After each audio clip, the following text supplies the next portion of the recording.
अस्सलाम वालेकुम स्टूडेंट्स, मैं हूं आपका फिज़िक्स का टीचर मोहम्मद इलियास।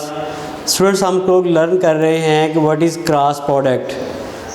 तो डॉट प्रोडक्ट को लर्न करते हुए हमने सीखा था कि what is the component form of dot product. इसी तरह आज हम सीखते हैं what is the component form of cross product. इसके साथ साथ हम एक एग्जांपल डिस्कस करेंगे जिसमें हम एक वेक्टर ए और वेक्टर बी को कंसीडर करेंगे और उसका हम आंसर देखेंगे कि वो एक वेक्टर होगा।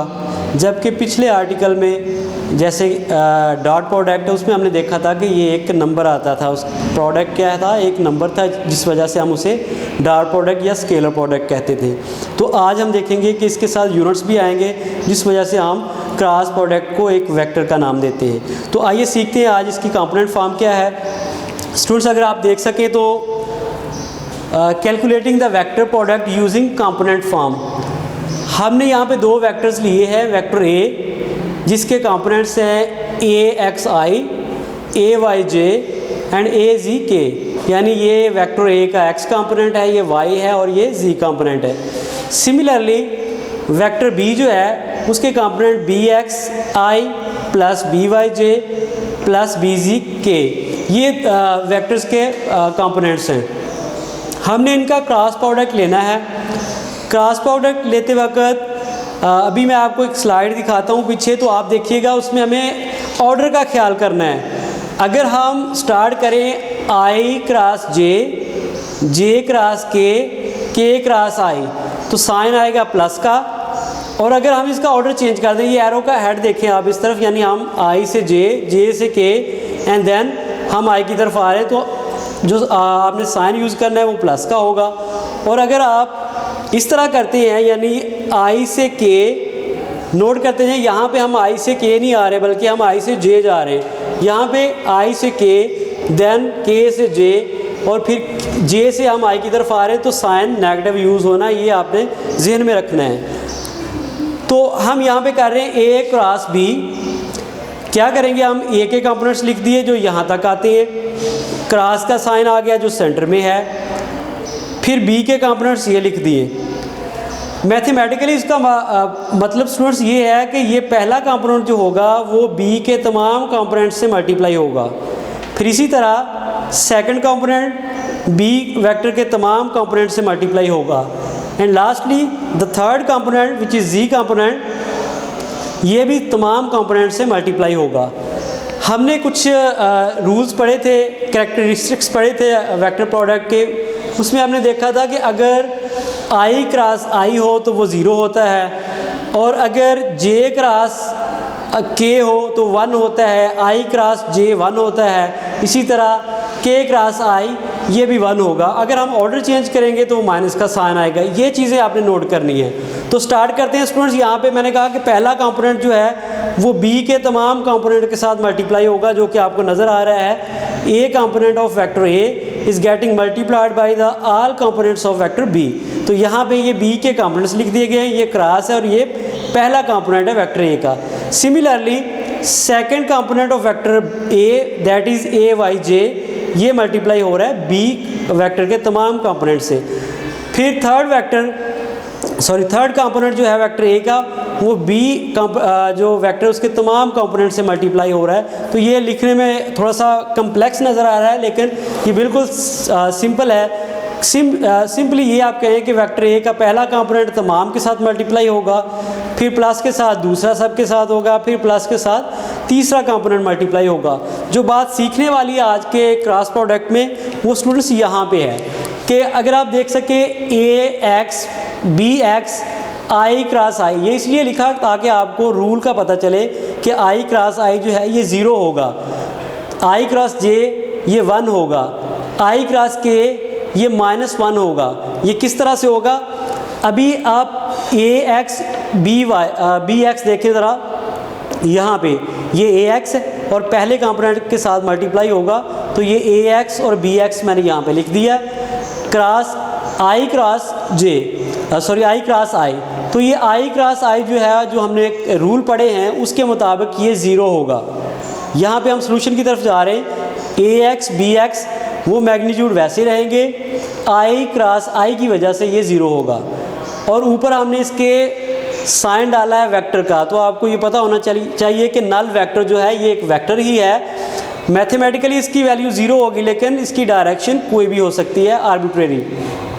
नो वेक्टर ए का जो फर्स्ट पार्ट है या फर्स्ट कंपोनेंट है वो वेक्टर बी के सेकंड कंपोनेंट के या तमाम कंपोनेंट के साथ मल्टीप्लाई होगा, जो कि यहाँ पे है। सॉरी, ये वाला कंपोनेंट बी वाई जे के साथ मल्टीप्लाई होगा। तो ये ए एक्स बी वाई, और यहाँ पे ए एक्स के साथ आई है और बी वाई के साथ जे है। तो हमने लिख दिया आई क्रॉस जे। आई क्रॉस जे अगर आप रूल देखें तो वो नेक्स्ट वेक्टर के साथ आपको यूनिट वेक्टर मिलेगा। यानी अगर आई क्रॉस जे है, सिंपली ये कि दो वेक्टर्स जो हैं अगर वो म्यूचुअली परपेंडिकुलर हैं तो उसकी डायरेक्शन राइट हैंड रूल से हम फाइंड करेंगे, जो कि थर्ड वेक्टर होगा। और आई पहला वेक्टर है, जे दूसरा है, और तीसरा यूनिट वेक्टर जो है वो के है। तो इस वजह से यहाँ पे के लिखा गया है। नेक्स्ट ए एक्स बी जी, यानी वेक्टर ए का एक्स कंपोनेंट वेक्टर बी के जी कंपोनेंट से मल्टीप्लाई हो रहा है, जो कि आई क्रॉस के के साथ है। होना तो ये चाहिए था कि ये सॉरी ठीक है, ये आई क्रॉस जे होगा। तो यहाँ पे माइनस जे लिखा गया है। इसकी वजह ये है कि अब ये ऑर्डर चेंज हुआ है। के क्रॉस आई होता तो हमने लिखना था इसको जे, लेकिन ये ऑर्डर चेंज हुआ जिस वजह से हमने लिखा है इसको माइनस जे। ये माइनस इस वजह से जो अभी पिछली स्लाइड मैंने आपको दिखाई है, सर दोबारा रिवाइंड कीजिएगा, ये वाली स्लाइड, कि अगर हम ऑर्डर चेंज करेंगे तो फिर क्या होगा, ऑर्डर चेंज करने की वजह से माइनस का साइन आएगा। लेकिन अगर ऑर्डर हम वही कीप करेंगे जो आपको रूल के मुताबिक बताया गया, फिर प्लस का साइन आएगा। अब हम चलते हैं सेकंड कंपोनेंट ऑफ वेक्टर ए, और वो मल्टीप्लाई होगा वेक्टर बी के तमाम कंपोनेंट्स के साथ 1 बाई 1। तो इस सूरत में स्टूडेंट्स दोबारा आपको ये देखना पड़ेगा कि जे क्रॉस आई जो है वो ऑर्डर चेंज होने की वजह से माइनस के आएगा। जे क्रॉस जे ये 0 होगा, क्योंकि ये सेल्फ प्रोडक्ट बन जाता है वेक्टर फॉर्म में, तो वो 0 हो जाएगा कंपोनेंट। थर्ड जो है जे क्रॉस के, ये नेक्स्ट कंपोनेंट आई के बराबर बनेगा, आई यूनिट वेक्टर के बराबर, तो जो कि 1 है। यानी ये ऐसे का ऐसे रहेगा, सिर्फ जो 0 हो जाएगा वो कंपोनेंट वो आपके पास जिस जगह पे जे क्रॉस जे, आई क्रॉस आई या फिर के क्रॉस के है वो 0 हो जाएगा। आप अगर नेक्स्ट देख लें मल्टीप्लिकेशन में, तो ये भी के क्रॉस के की वजह से 0 हो रहा है। तो हमारे पास पूरी मल्टीप्लिकेशन में फर्स्ट टर्म में आई क्रॉस आई वाला कंपोनेंट 0 है, दूसरी के अंदर जे क्रॉस जे वाला 0 है, इसी तरह तीसरी टर्म के अंदर के क्रॉस के वाला 0 है। तो अब ये सिंपली मैथमेटिक्स है कि हमने ये जो कंपोनेंट्स बच गए हैं यहाँ से हमारे पास जो कंपोनेंट बचा है वो लिख देना है, नेक्स्ट में से जो बच गया वो लिख देना है। तो हमने ये कंपोनेंट्स लिखे हैं, उनका ऑर्डर बना दिया है कि पहले आई वाले लिख दिए, फिर जे वाले और फिर के वाले। ये तो है थोड़ी सी कम्प्लेक्स फॉर्म कि हमने अगर फाइंड करना हो क्रॉस प्रोडक्ट तो in the form of component कैसे फाइंड करेंगे। अभी स्टूडेंट्स हम दो वेक्टर्स लेते हैं, वेक्टर ए और वेक्टर बी, उसको हम कुछ वैल्यूज़ देते हैं और फिर देखते हैं कि उस तरीके से या उस मेथड से हम कैसे इसका आंसर फाइंड करते हैं। तो आइए देखें ज़रा।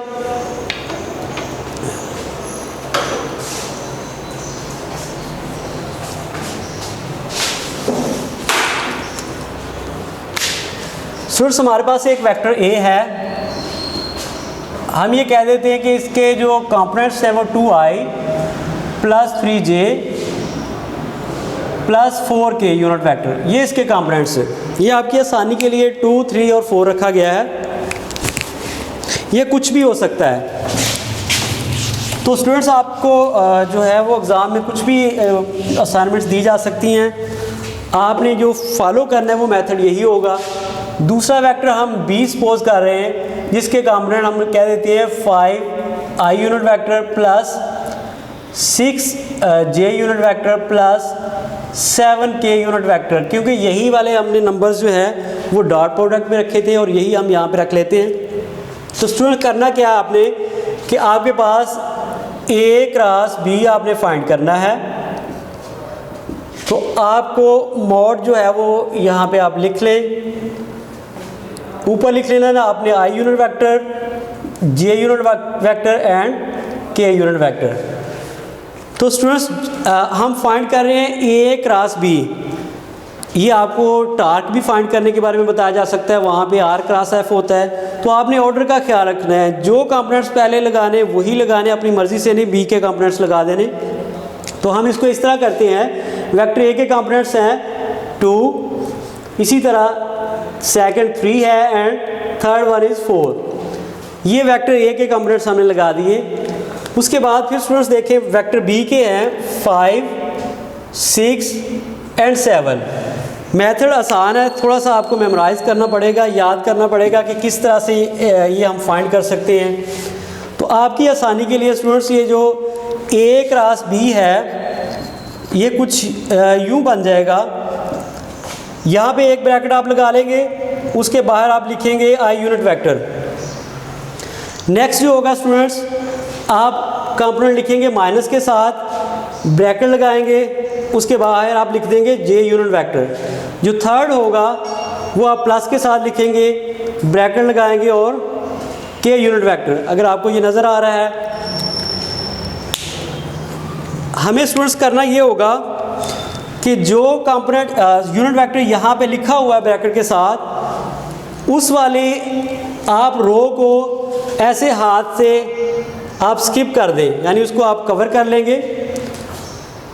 उसके जो कंपोनेंट्स होंगे वो यूज़ नहीं होंगे, यानी जो आप यूनिट वेक्टर यहाँ पे लगाएंगे, ऑर्डर आपने यही ख्याल रखना है, वरना फिर माइनस या प्लस का इशू बनेगा। तो आप क्या करेंगे, यहाँ से इनको मल्टीप्लाई करेंगे और इस तरफ से के वाले जो कंपोनेंट्स उनको मल्टीप्लाई कर देंगे। तो ये बनेगा आपके पास 7 3s are 21।